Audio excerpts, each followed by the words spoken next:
We heard it last week where our new friends, if you weren't here last week, oh my gosh, you missed a moment that for our church was, I mean, I'd never been a part of a moment like this, and maybe you, if you have too, that's weird, but I had never seen what happened, and I remember telling our young people that were, our young, cool, hip people that are sitting at the table, eating at the cool lunch table, I said, guys, get ready, because in like 3 minutes, something big is going to happen. We had a stage set up, and a couple that was just here were a part, they saw the baptism, they saw Lexi, they saw Megan, they saw Leah being baptized. This guy standing at the door, he was with the powwow worship convention that they were having, and he was an exhibitor, and he came in and he saw all of this. And after church, he was standing right over here, and I had not recognized him, so I know something was going to happen. I mean, I'm like, something's about to happen here.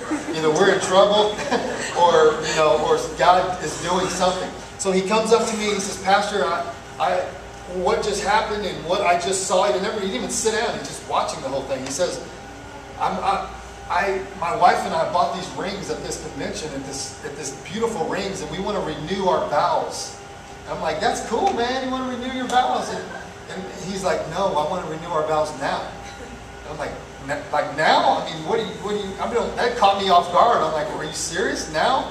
And so I don't make these big decisions by myself, by the way. I want you to know that I took a couple elders in the back room. I'm like, listen, here's the deal.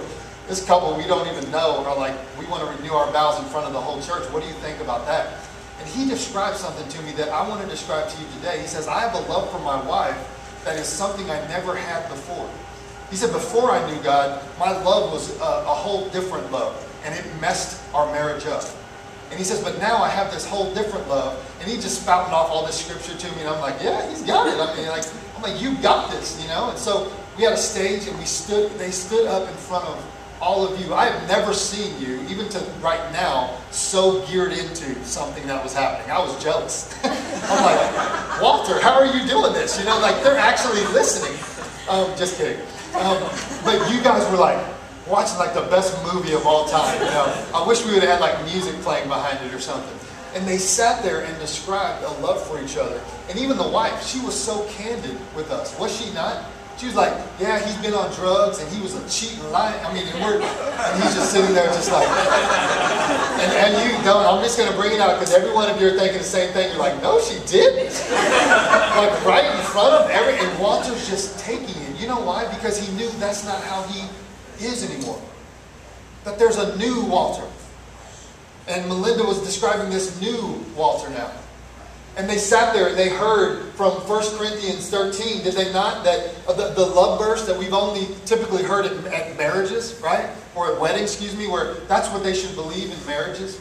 Oh, you should love each other like this. And we typically are all like, yes, you should. And we forget that thing was written for all of us to love each other that way. Every one of us, and we forget that, and we pass it off to married people, and we shouldn't do it in our boyfriend and girlfriend. You know, let's don't love them that way, or even our best friends. That's not for us. Or our just at work, just loving people, or when you're networking with people, we forget that it's for everybody.